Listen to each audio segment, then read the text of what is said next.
पैसे कैसे फेंक रही है? वीडियो नहीं बनाएगा। इतनी शानी है क्या? बोले को वीडियो नहीं बनाएगा, क्या लिखा? ये तो बैंक में हमारी वजह से चल रही है, नौकरी हमारी वजह से कुठलाही बँकवाला जर समजा तुमच्याशी मिसबिहेव करत असेल ना बँकेमध्ये जाऊन, तर आणि जर समजा तुमचा जाण्याचा टायमिंग 1 ते 3च्या मध्ये असेल, त्याच्यामध्ये त्यांचा मोस्टली लंच ब्रेक राहतो. सो अशा केसमध्ये बँकेचे एम्प्लॉई तुम्हाला एंटरटेन करण्यापासून नाही म्हणू शकत नाही, कारण according to RBI lunch timing जो पण असेल तो रोटेशनल बेसिसवरती राहतो. पहिली गोष्ट.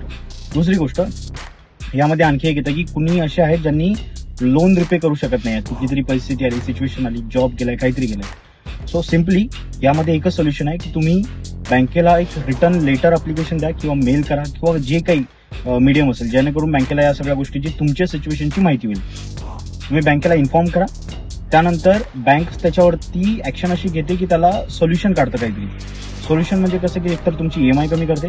दुसरी गोष्ट, जर समजा तुम्ही रिपे करत नसेल आणि तुम्हाला जर जे रिकव्हरी एजंट्स असतील ते त्रास देत असतील, अशा केसमध्ये तुम्ही कंप्लेंट करू शकता.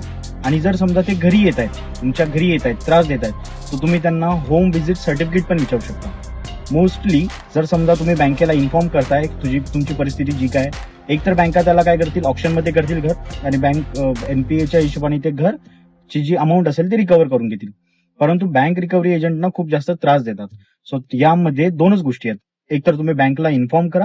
दुसरी गोष्ट, जे काही बँक ऍक्शन घेईल तुमच्या याच्यावरती एक मिनिमम टाइम नंतर, ती ऍक्शन तुम्हाला एक्सेप्ट करावं लागेल, जी असेल ऑक्शन प्रोसिजर.